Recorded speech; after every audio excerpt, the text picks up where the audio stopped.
On today's Locked On Nuggets, I'll tell you why the win over the Kings was better and worse than it looked.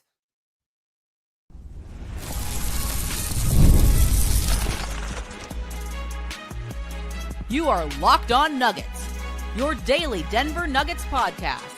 Part of the Locked On Podcast Network, your team every day.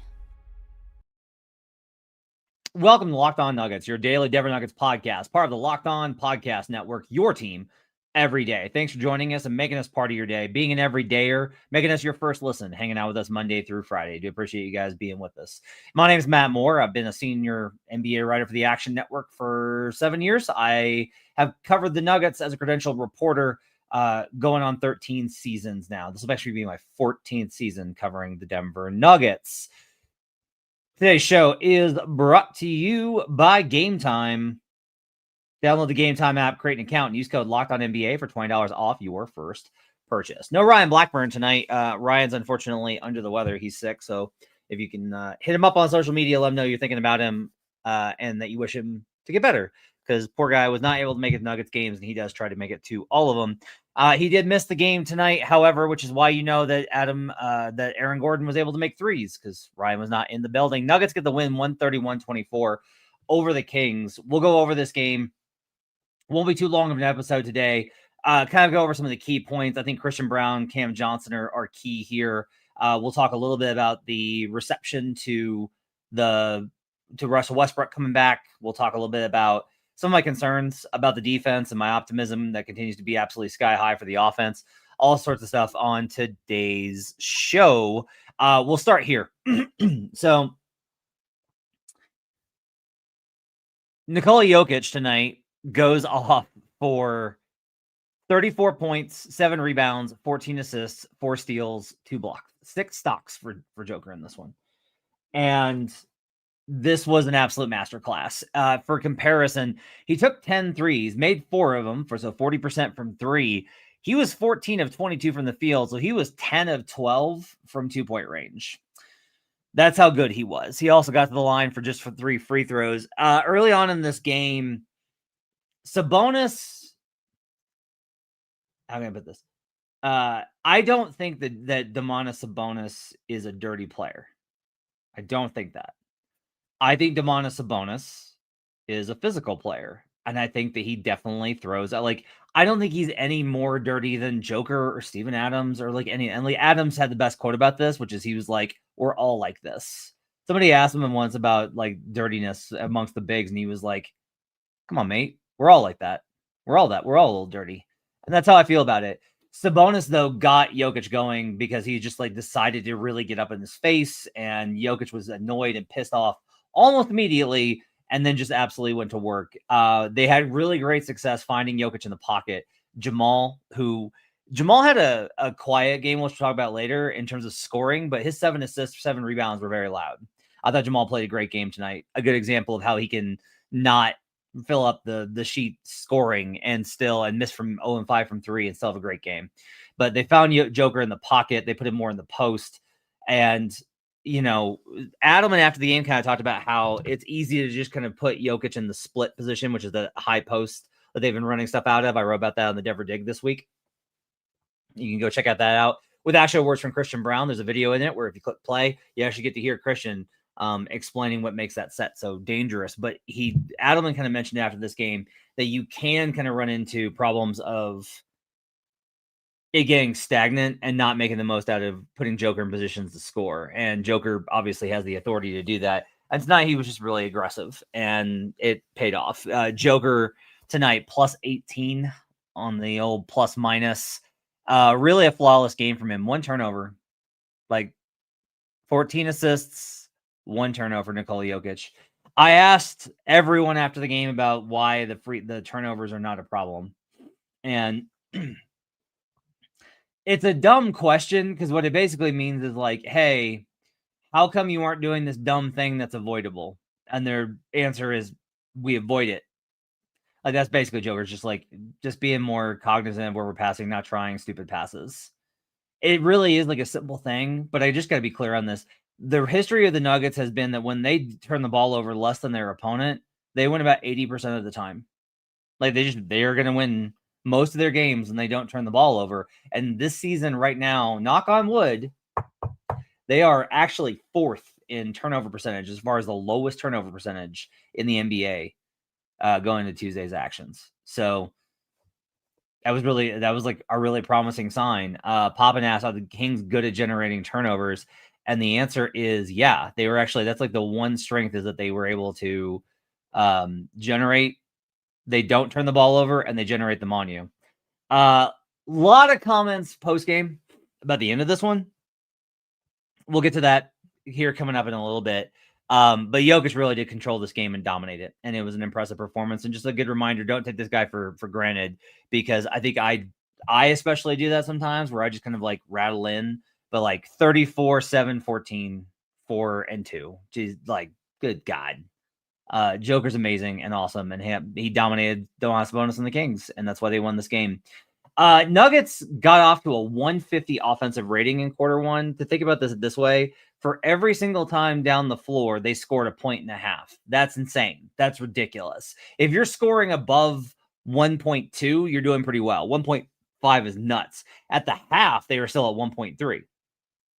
This offense is everything that we've talked about it. Like, I have people like really pushing back on me on how good this offense is. And I'm telling you, everyone I've talked to that has done any sort of like close analysis is just like, God, they're just like a wagon. They are too tough to stop. And yeah, like tonight they were 12 of 38 from 3-point range, 32%. They made more threes than the Kings, by the way. These shots are going to fall at some point. And like, let's say that they don't fall in the playoffs and it's still going to be like tough sledding. That's how it goes. The defense will be better, but that's how it goes. There will be a stretch this season where everybody is hitting and it is going to feel like an absolute nuclear explosion. That's how powerful this offense is. The problem, I talked to Cam Johnson after the game and kind of talked to him about the defense. And he was like, yeah, I think there's like a human nature to kind of let down after you go up. And he's like, you do kind of put it on cruise control because, to be honest, like it does get, with the way this offense works and with Nikola and Jamal, it's just very easy. And like, that's the key, is like, this stuff is really easy. I don't think it's easy for Cam, who we'll talk about, but I do think it's easy. And it gets very comfortable. And so phenomenal offensive performance. The defense and the clutch time stuff are still stuff for them to work on. But they are undefeated at home and they get back to winning. They don't let, they have not lost 2 in a row yet, which I think is a good sign early in the season. It was a good win that they led the entirety of the way. This was a wire-to-wire win for the Denver Nuggets. Started off hitting threes. Jokic is a 3. Aaron Gordon hits a 3 because he goes 3 of 6 tonight because Ryan Blackburn's not in the building to jinx him. I just thought this was a really great offensive performance. Could have been better, though. And we'll talk about why coming up on the other side on Locked On Nuggets.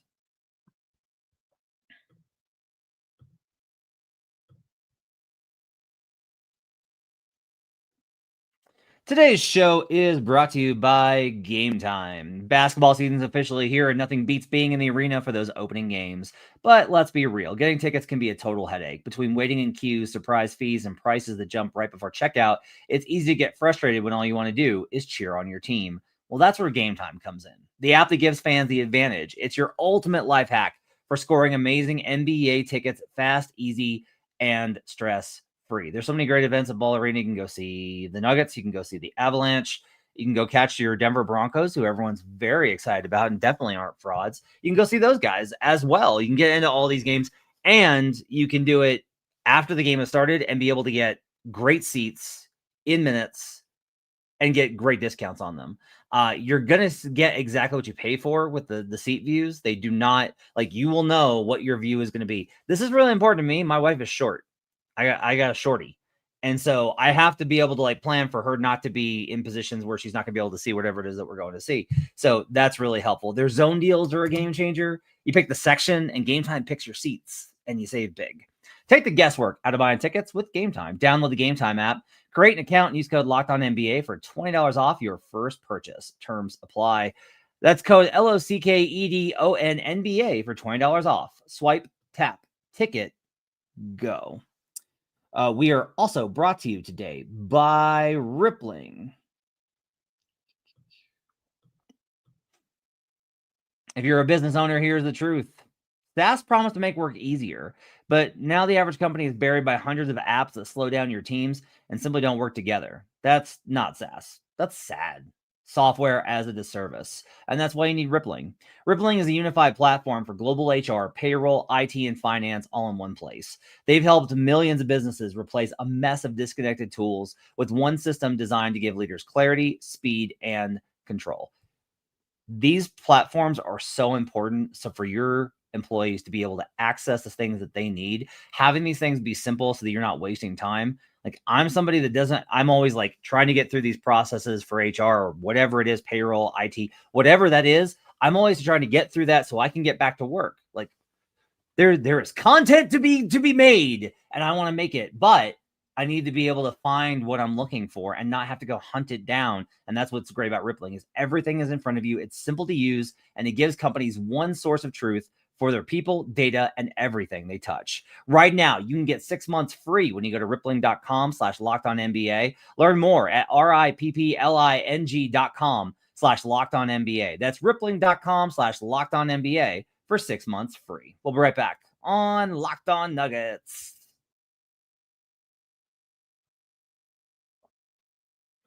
Back here on Locked On Nuggets. Thanks for joining us and making us part of your day. Appreciate you guys being with us here on Monday night as the Nuggets get the win over the Sacramento Kings. In this one, 130 to 124. Some other kind of perspectives on guys that I thought played well tonight. So Christian Braun really bounced back in a big way here, and it is really important to note this. He was plus 21, team best on the squad, 21 points, so is plus minus exactly. 7 of 10 from the field. The 1 of 3 from from 3 I want to talk about. He also got to the line for 9 free throws. Jake Shapiro from 1043 noted that this is the second time that he's done this so far this season after he didn't do it at all last year, having 8 or more free throws. 4 rebounds, 3 assists for Christian. Christian was terrific in this game, especially because early in the game, he did not hesitate. He just fired. He shot, and that is he just launched it. There was no hesitation. There was no pause. There was no reticence.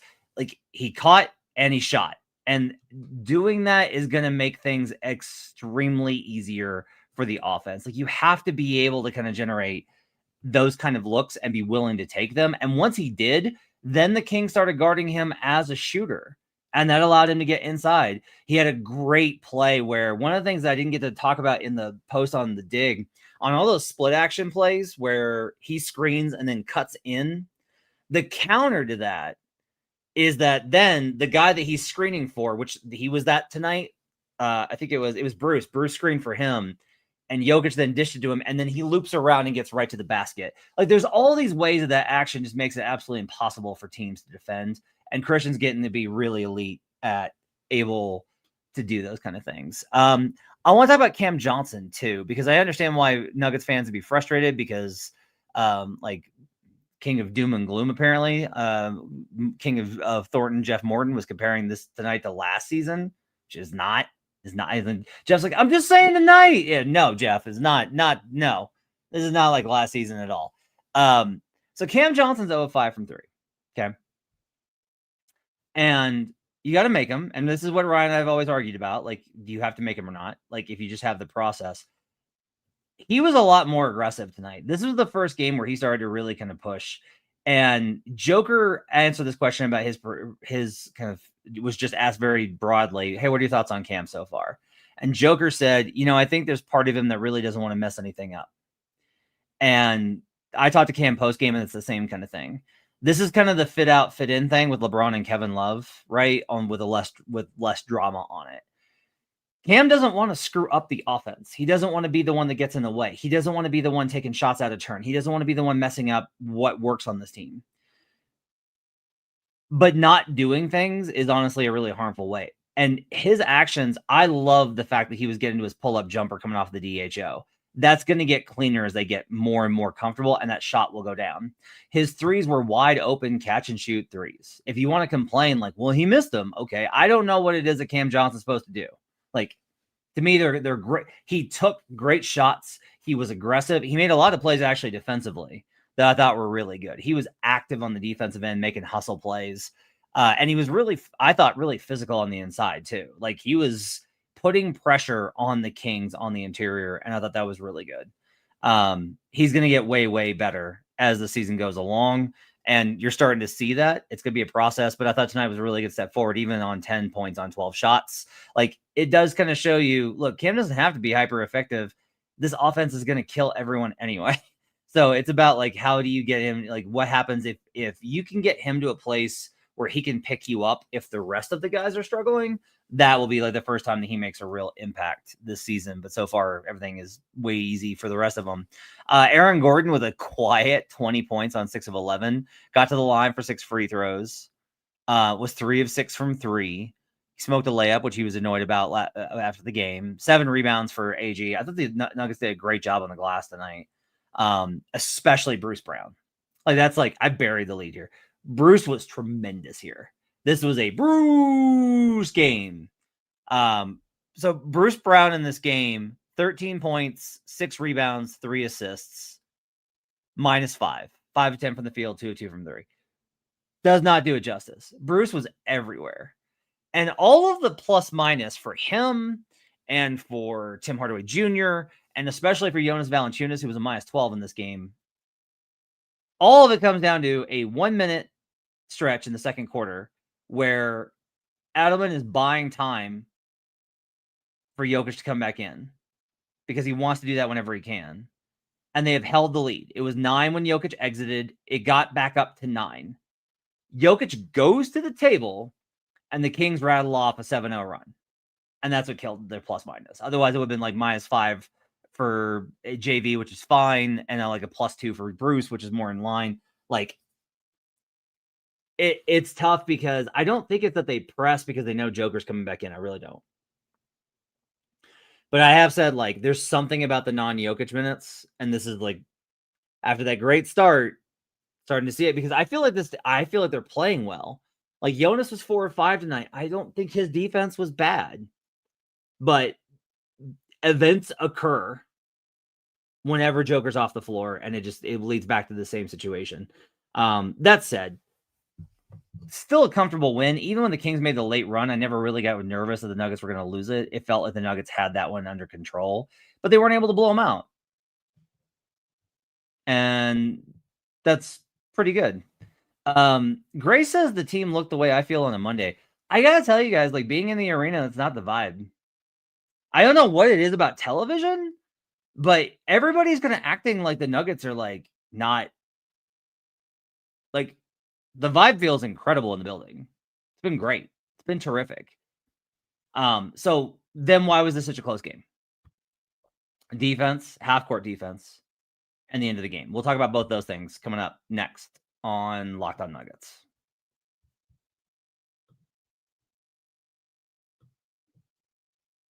Let's be honest, most of us can't even name all of our financial accounts, let alone what they're worth. Between 401ks, savings, and investments, it's easy to lose track, and that can mean leaving money on the table. That's why I started using Monarch, an all-in-one personal finance tool. It brings your entire financial life together in one clean, easy-to-use interface on your laptop or your phone. I've got 401ks from CBS Sports and from my old jobs when I was not doing sports coverage, and from various differences in when the companies that I've worked for were bought and all those kind of things. And having somewhere where I can get all that access to that information together, along with my investments, along with our savings, is really important, and it helps a ton. Their visual dashboards and smart tools make it so much easier to understand where my money's going and how to make it work harder for me. Don't let financial opportunities slip through the cracks. Use code LOCKEDONNBA at monarch.com for 50% off your first year. That's monarch.com, code LOCKEDONNBA for 50% off your first year. We'll be right back on Locked On Nuggets.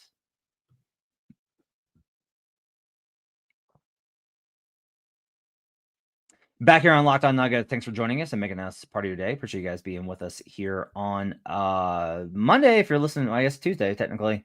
Recording is about midnight. I do appreciate you guys hanging with me and doing these shows with us live late.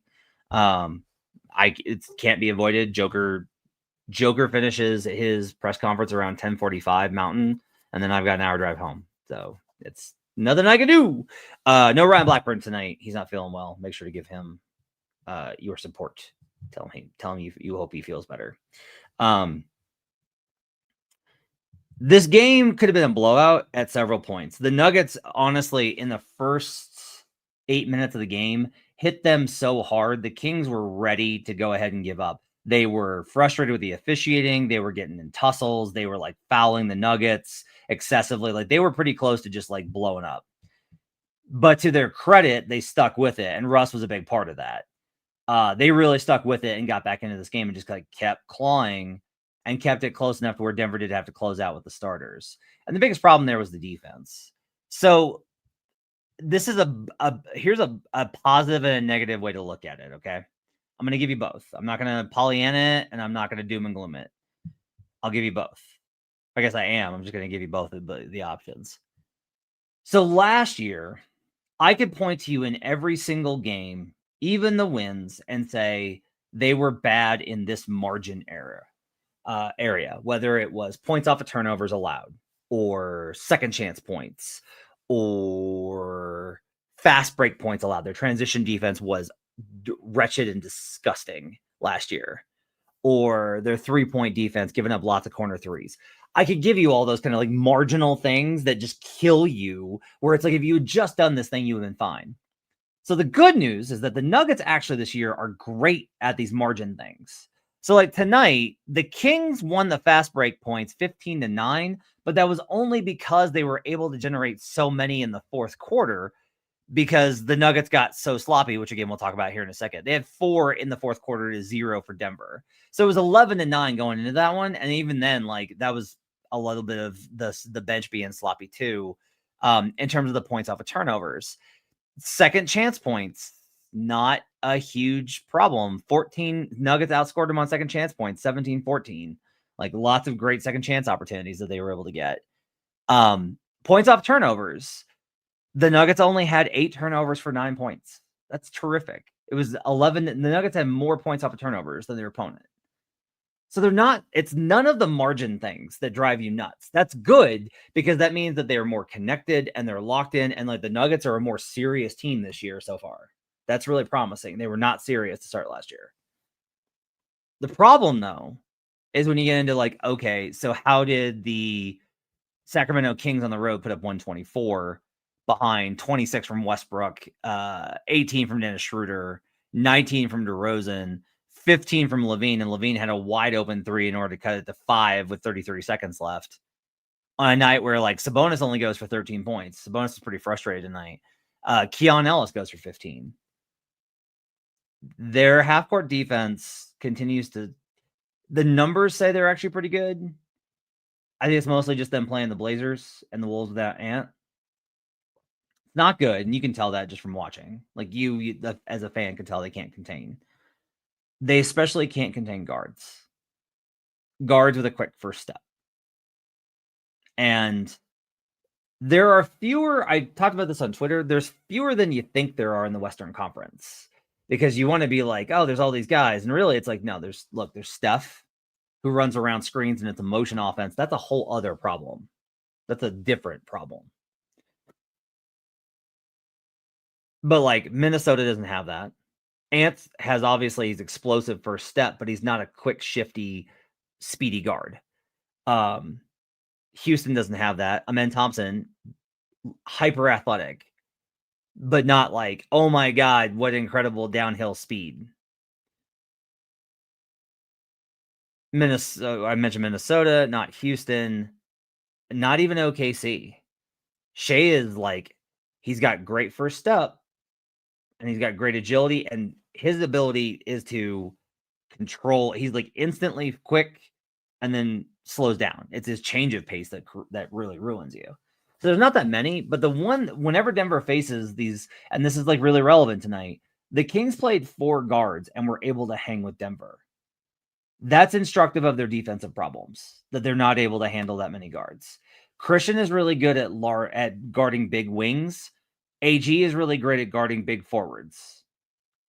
No, they do not have the guy that can do that. Bruce can do it a little bit. He can, but getting to those lineups is a little bit tough.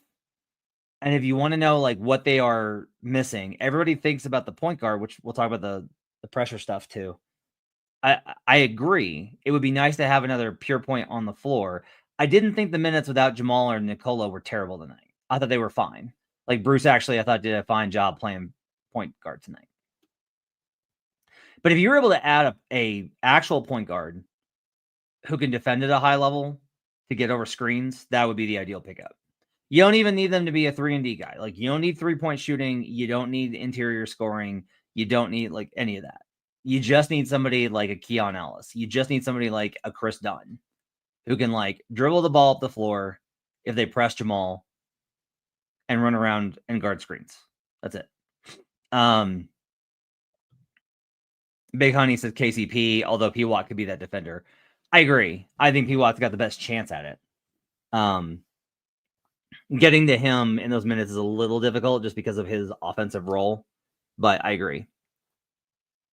So that's like the one hole in the game. Now, let's talk about the late game stuff. They're still working on trying to figure this out. Teams are pressing. This is a league-wide thing. You can press and get away with a lot. I thought in the Blazers game, they were waiting too long for Jokic to get set up. And I asked kind of, or somebody asked Adam in pregame, and he said, one of the big things is just like, don't wait for it, just go. And that's the biggest thing that they're honestly trying to do. There is a lot of like not wanting to screw up and fail to get Joker the ball, which they have got to get past. You don't need to be worried about Joker getting the ball if they're pressing at half court. Like Christian had an opportunity to just like loop around and like dunk it. And everybody's kind of hanging out and waiting because they want to be able to grab it and then throw it to Nikola. You can't do that. It's just going to be like, and Cam, honestly, I thought did the best job because Cam like legitimately attacked and tried to get downhill against that defense. Like was actually like, I will dribble and I will kind of press the attack here. But you got to be able to do that in order to kind of break that. I don't see these late game situations as like solves. I think they are short-term problems that the Nuggets will get better at. One of the problems is just like this team, I will tell you, if you show them what you're going to do, they will get better at it. Like they just will. They will get better at it. There are not permanent solves for the Denver Nuggets with Nikola Jokic. There just aren't. And Jamal Murray, notably. That's important, Jamal. Like, there are not permanent solves here. And anybody that's like, well, you know, Jamal had these problems. I'm telling you, these are different issues, okay? So Jamal used to have problems with guys like Jaden McDaniels, Nickeil Alexander-Walker. Like, he really did. Like, there was a 3-year period where it was like, or a 2-year period after the injury where he really struggled against those type defenders. And then he's just like, he's gotten better at handling them. Now, this is entirely different. This is like Dennis Schroeder, like up underneath you, right? And Jamal will figure that out too. And the other guys will figure out how to manage that. Like the coaching staff will help them work through it. It will not be a huge issue going forward. I'm not too worried about the clutch time stuff. I just don't think that there's any.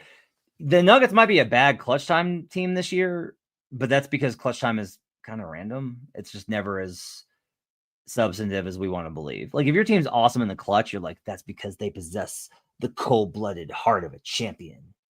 And if they suck at clutch, you're like, it's random. It's probably just random. Most of it's random. There's like I do think that there's like a clutch gene in terms of who can make the highest pressure shots in the highest pressure moments. I think that that's a thing. But I don't think that exists for the entirety of what we classify as like the last like meaningful point. 3 minutes, 2 minutes, 5 minutes, like the NBA does, whatever. So those are kind of my thoughts. I still thought this was a good win. It could have been better. This is like a good win, could have been better. And so we'll see what they do on Wednesday. Heat are coming off of a West Coast road trip. They played the Clippers tonight. They played Lakers Clippers on a back-to-back. Day off. Then they're in altitude before they go home. Tough spot for Miami. We'll see kind of how they look, but Miami plays at pace. I don't know how it's going to work in altitude, but they're tough, man. Like they're in great condition and they're really tough. And they got a lot of guys playing well. Davion Mitchell, Jaime Jaquez are playing great basketball right now. And Norm Powell always kind of gets loose. Hurricane wants to know who signed the ball behind me. That's my favorite player of all time. That's Alonzo Mourning. Because I loved Alonzo Mourning because he tried to block every shot no matter how many times guys dunked on him. He just kept coming back and blocking shots. That's my guy. Hurricane says, just a Keon Ellis, just a Chris Dunn. Why don't we just add a Victor Wembanyama while we're at it? So the Clippers tonight, Ty Lue said that they're actually working to shorten the rotation over the next 2 weeks. Go look at the minutes for Chris Dunn. Keon Ellis, not entirely 100% part of the Kings' future. I'm just telling you, like, that's not, those guys are, it's not crazy. It's not crazy, depending on what happens.